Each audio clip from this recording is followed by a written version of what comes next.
Anak Ustadz Arif, wali kelas kalian 1 tahun ke depan. Apa kabar Ananda? Semoga Ananda baik-baik saja ya di rumah ya, bersama dengan ayah bunda tercinta tentunya. Oke Ananda, sebelum kita mulai kegiatan kita pada pagi hari ini, marilah kita membaca basmalah. Bismillahirrahmanirrahim. Oke Ananda, kemarin kita sudah membahas tentang ciri-ciri makhluk hidup. Kini kita akan bahas tentang kebutuhan makhluk hidup. Jadi Ananda, kebutuhan makhluk hidup itu sangatlah penting demi keberlangsungan kehidupan dari makhluk hidup itu sendiri. Nah, ada berapa kebutuhan makhluk hidup? Ada 4. Yang pertama adalah makhluk hidup itu membutuhkan yang namanya itu udara untuk bernafas. Nah, yang kedua membutuhkan air. Yang ketiga membutuhkan makanan. Dan yang terakhir adalah membutuhkan tempat tinggal. Jadi Ananda, kita bahas yang pertama ada udara. Ya, untuk bernafas ya. Kita manusia aja pasti membutuhkan udara untuk bernafas. Kita menghirup ya, kita menghirup oksigen dan mengeluarkan karbon dioksida. Menghirup oksigen, mengeluarkan karbon dioksida. Hewan, tumbuhan juga sama membutuhkan namanya udara untuk bernafas. Selanjutnya yang kita bahas adalah memerlukan air. Nah, air ini juga sangat penting karena air merupakan sumber utama dalam kehidupan. Kita kalau lama-lama nggak minum air bisa dehidrasi, bisa kekurangan air, bahaya buat kita loh. Nah, jadi usahakan Ananda minumlah air yang cukup ya di rumah ya. Usahakan minum air putih karena air putih adalah minuman yang paling sehat ya. Jangan yang berwarna-warna. Tahu kan berwarna-warna maksudnya itu apa? Jadi Ananda, pernah kalian menengok tumbuhan itu hidup di tempat yang tandus itu subur sekali? Tidak kan? Mungkin cuman ada beberapa tumbuhan tertentu saja di sana. Kalau pohon mangga, pohon pisang, pohon apa aja tuh pasti sangat jarang sekali ditemukan di gurun pasir, ya enggak? Karena di gurun pasir itu sangat jarang sekali ada yang namanya air. Kenapa kayak gitu? Iya dong, karena tumbuhan itu sangat memerlukan yang namanya air. Kalau antum menanam pohon di tempat yang tandus, pasti lama-lama dia akan mati karena kekurangan air. Nah, karena itu usahakanlah ya kita selalu minum air secukupnya. Hewan juga sama, dia membutuhkan yang namanya air.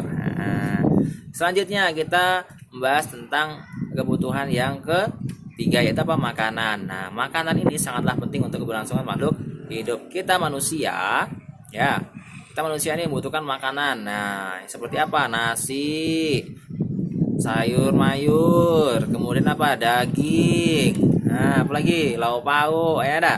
Kita membutuhkan makanan yang kita konsumsi karena dalam makanan kita itu terdapat berbagai macam sekali nutrisi, gizi, dan lain sebagainya yang berguna bagi tubuh kita, yang akan diolah oleh tubuh menjadi sebuah energi untuk kita beraktivitas. Ya dah. Kalau kita kurang makan, pasti kita akan lemas juga. Tidak ada tenaga nanti, tidak ada tenaga. Hewan juga sama membutuhkan makanan. Kalau nggak makan pastilah mati. Ya enggak. Hewan pernah nengok kebun binatang yang nggak terurus, dia jadi kurusnya itu karena nggak dikasih makan.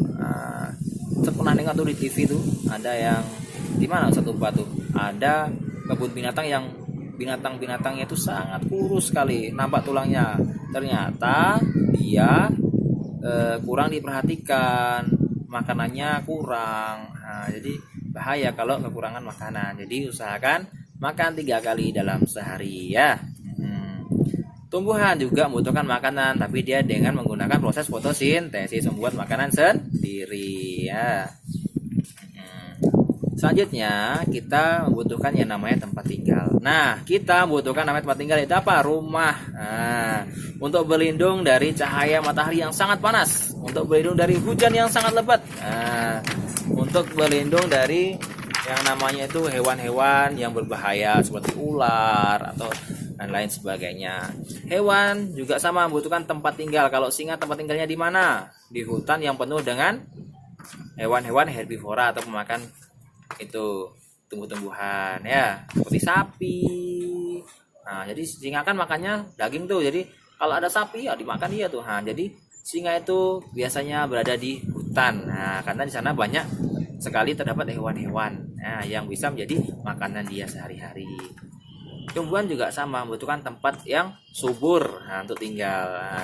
Karena itu nggak heran tuh, tengok kan kalian itu ada tumbuh-tumbuhan itu, kemungkinan di situ ada tanah yang subur. Nah, dan itu ada rumah-rumah tuh. Nah, itu adalah rumah-rumah ada tempat tinggal manusia untuk bernaung. Nah, gitu ya. Itu tadi adalah pembahasan kita tentang kebutuhan-kebutuhan pada makhluk hidup. Ada 4 ya, ingat ya. Yang pertama membutuhkan udara untuk bernapas, yang kedua membutuhkan air, yang ketiga membutuhkan makanan, dan yang terakhir membutuhkan tempat tinggal. Nah, oke, Ananda. Itu tadi adalah kebutuhan makhluk hidup. Nah, sekarang kita akan membahas tentang yang namanya itu rasa syukur ya. Nah, rasa syukur itu sangatlah penting bagi kita. Ya, kenapa? Banyak dari kita itu kurang bersyukur. Nah, tentang nikmat yang telah diberikan Allah kepada kita. Allah memberikan kita tuh berbagai macam nikmat. Nah, walaupun tanpa antum sadari itu. Nah, seperti apa? Nikmat melihat. Nah, kita diberikan mata oleh Allah nih untuk melihat. Karena ada orang yang, mohon maaf ya, yang nggak bisa lihat. Nah, jadi kita harus bersyukur karena Allah telah memberikan kita nikmat untuk melihat. Dan masih banyak lagi loh nikmat yang Allah berikan kepada kita. Nah, jadi kita akan belajar tentang PKN ya. Pada halaman berapa di buku ya? Pada halaman pada halaman 5 ya di buku tematik Ananda ya. Nah, di situ kita akan bahas dengan sikap rasa syukur. Ya, seperti Ustaz katakan tadi, kita harus selalu bersyukur atas nikmat dan karunia yang telah Allah berikan kepada kita. Nah, rasa syukur itu sendiri itu berhubungan erat dengan sila keberapa? Ada yang tahu Ananda? Pada sila yang pertama, bunyinya apa? Ketuhanan yang Maha Esa. Nah, di situ maksudnya apa ketuhanan yang Maha Esa itu? Yaitu kita harus percaya dan taat kepada Tuhan yang Maha Esa. Kalau kita apa? Kepada Allah Subhanahu wa taala, mentaati semua perintahnya dan meninggalkan segala larangannya. Kita juga harus menghargai dari yang namanya itu kepercayaan dari umat-umat yang lain ya, menghargai ya. Tapi ingat, kalau kita umat Islam berarti kita harus percaya ya, percaya dan mentaati semua perintah dari Allah Subhanahu wa taala dan meninggalkan segala larangannya. Itu dia. Nah, Ananda, pada buku Ananda tersebut ya, terdapat sebuah kegiatan. Nah, di situ ada kegiatan yang pertama yaitu adalah budi menggosok gigi sebelum tidur. Nah, menurut Ananda, apakah itu merupakan sikap bersyukur? Iya, itu merupakan sikap bersyukur. Kita bersyukur kepada Allah karena telah diberikan gigi. Nah, gigi gunanya untuk apa? Untuk mengunyah. Nah, untuk membantu kita makan. Nah, makanya kita harus bersyukur dengan apa? Cara bersyukurnya merawat gigi kita supaya tetap sehat dan kuat. Nah, yang kedua ada sebelum makan Siti selalu berdoa. Menurut Ananda, apakah itu merupakan salah satu sikap bersyukur? Ya, itu merupakan salah satu sikap bersyukur. Ya, berdoa itu adalah bersyukur, merupakan salah satu cara kita bersyukur kepada Allah atas segala yang telah diberikannya, ya dak? Kita makan sebelum berdoa berarti kita bersyukur kepada Allah karena telah diberikan nikmat berupa makanan yang bisa kita konsumsi pada hari ini. Nah, ya kan? Karena banyak loh orang yang tidak bisa makan 3 kali dalam sehari. Banyak orang yang nggak bisa makan sekali pun, banyak sekali loh. Ya enggak? Jadi kita harus bersyukur ketika kita diberikan nikmat oleh Allah berupa makanan. Jangan lupa kita untuk selalu berdoa ya. Dan kalaupun kita memiliki rezeki berlebih, jangan lupa untuk selalu berbagi. Nah, jadi yang kedua tadi yaitu apa? Kegiatannya sebelum makan Siti berdoa, itu merupakan salah satu contoh dari sikap syukur ya. Kemudian ada itu yang nomor 3, 4, dan 5. Silahkan Ananda kerjakan. Nanti kirimkan ke Ustadz ya.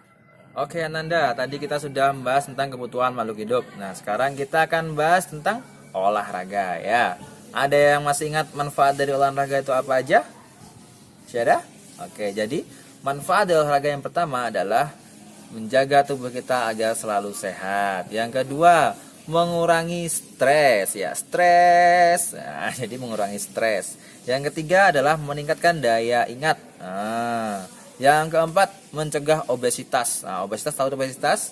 Kelebihan berat badan. Nah, yang kelima, menunda penuaan dini atau mencegah penuaan dini. Nah, yang keempat adalah meningkatkan kekuatan otot dan tulang. Nah, jadi itu tadi adalah beberapa manfaat dari berolahraga. Nah, jadi Ananda, pada pembahasan kita kali ini Ustadz akan mempraktekkan yang namanya itu olahraga lari zigzag. Nah, lari itu merupakan salah satu dari gerakan lokomotor. Masih ingat gerakan lokomotor itu apa? Gerakan lokomotor itu adalah gerakan berpindah tempat, sedangkan yang gerakan yang tidak berpindah tempat itu namanya gerakan non lokomotor. Oke. Jadi Ustadz di sini akan mempraktekkan yang namanya gerak lokomotor, yaitu gerak lari zigzag. Nah, perhatikan ya, cekidot.